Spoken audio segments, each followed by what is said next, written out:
सो hey guys, आज की video में हम डोरेमोन के लास्ट एपिसोड के बारे में बात करेंगे। देखा जाए उससे पहले आज की वीडियो का शाउट आउट जाता है समीर को। इफ़ इन केस अगर आप चाहते हैं कि आपका नाम भी शाउट आउट में आए तो वीडियो के दौरान एक बढ़िया सा कमेंट छोड़ के चले जाना और एक लकी विनर का नाम हमारे आने वाली अगली वीडियो के शाउट आउट में आएगा। सो देखा जाए यार, स्टोरी कुछ इस तरह है कि डेकिसुगी, सुनियो और जियान बैठे पार्टी कर रहे होते हैं। देखा जाए तो जियान एक सक्सेसफुल बिजनेसमैन बन चुका है और वही सुनियो एक कंपनी का CEO है। सो देखा जाए तो इतने में टीवी पे न्यूज़ आ रही थी नोबिता के बारे में कि एक बहुत बड़ा साइंटिस्ट बन चुका है। तो देखा जाए तो इसके बाद ये सभी नोबिता के बारे में ही बात करने लगते हैं, जिसके बाद जियान को काफ़ी गुस्सा आने लगता है। कहता है उसे हमारी परवाह ही नहीं, अगर परवाह होती तो हमें ज़रूर ज्वाइन करता आज की पार्टी में। सो इसके बाद यार स्टोरी फ्लैशबैक में जाती है, यानी कि 35 साल पहले। तो देखा जाए तो एक यूजुअल सा डे होता है। तो इसी के साथ नोबिता रोता रोता डोरेमोन के पास आता है कि जियान ने आज फिर मुझे मारा, कोई मुझे गैजेट दो जिसकी वजह से मैं जियान की चटनी बना दूँ। लेकिन यार डोरेमोन सुन नहीं रहा होता। अचानक से उसके हाथ से जो कॉमिक्स बुक पढ़ रहा होता है वो गिर जाती है। तो नोबिता को काफ़ी अजीब लगता है और इसी के साथ डोरेमोन को हिलाने की कोशिश करता है, लेकिन डोरेमोन कोई रिस्पॉन्स नहीं दे रहा होता और अचानक से ज़मीन पर गिर जाता है। ये देख के नोबिता काफ़ी टेंशन में आता है और इसी के बाद डोरामी को कॉल करता है। तो देखा जाए तो डोरामी इसके बाद कहती है हो सकता है कि जो कि इसकी बैटरी है वो ख़त्म होगी हो। सो इसके बाद नोबिता की सांस में सांस आती है और कहता है मैं तो डर गया था। सो इसी के साथ डोरामी कहती है जितना ये तुम सिंपल समझ रहे हो ना, ये उतना सिंपल नहीं है, क्योंकि डोरेमोन के सिर पे जो कान थे वो एक तरह की बैटरी चार्जिंग के काम करते थे, लेकिन चूहों ने उसे कुतर दिए जिसकी वजह से इसके सिर पे कान नहीं है, यानी कि जो चार्जर तुम सोच रहे हो चार्ज नहीं हो कर सकते। तो इसी के साथ नोबिता कहते हैं कि तुम्हारे पास कोई अल्टरनेटिव वे तो होगा जिसकी मदद से डोरेमोन की बैटरी में चार्ज कर सकूं। तो इसके बाद डोरामी कहती है तुम्हें इसके लिए टाइम मशीन की मदद से फ्यूचर में लेके जाना होगा और उस कंपनी में जाके पूछना होगा जहाँ पे डोरेमोन को मैन्युफैक्चर किया गया था, वहाँ पे ज़रूर इसका कोई इलाज मिलेगा।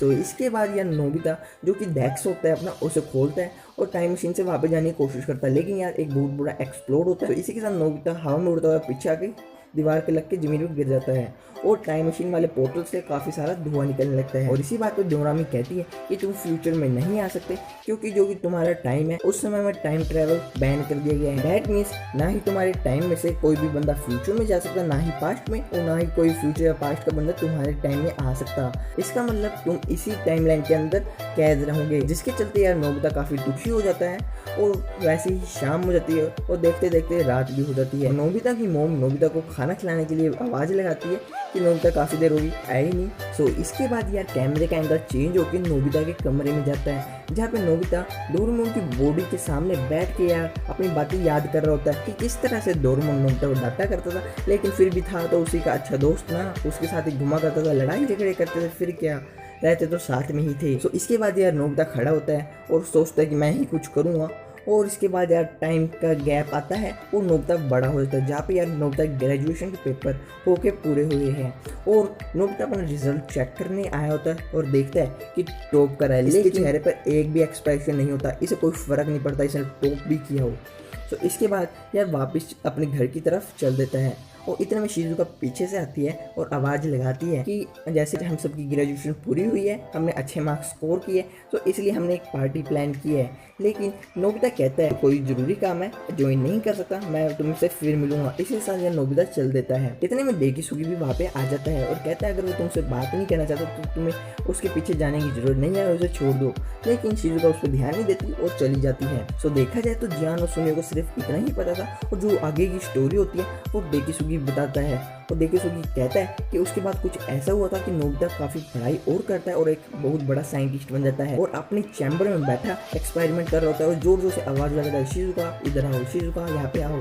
और इसका शिजुका उसके चैम्बर में आके देखती है जो सामने एक मेज है, उसके ऊपर डोरेमोन पड़ा है, डोरेमोन की बॉडी पड़ी है और नोबिता उस पर एक्सपेरिमेंट कर रहा है। और इसके साथ नोबिता वो बटन दबाता है और इसके साथ जो ढक्कन होता है जिसके अंदर डोरेमोन होता है वो ऊपर से खुलता है और डोरेमोन के हाथ पैर हिलने लगते हैं, डोरेमोन को होश आता है और इसके बाद डोरेमोन जाग जाता है। और इसी के साथ नोबिता को कहता है क्या तुमने अपना होमवर्क अभी तक किया?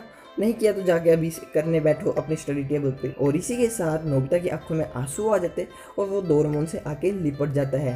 सो देखा जाए तो जो डोरेमोन का लास्ट एपिसोड था उसमें सिर्फ यही हुआ था। ऐसी और वीडियोस के लिए चैनल को सब्सक्राइब कर लेना ताकि हमारे आने वाली अगली वीडियो आप सबसे पहले देख सकें। सो बाय बाय।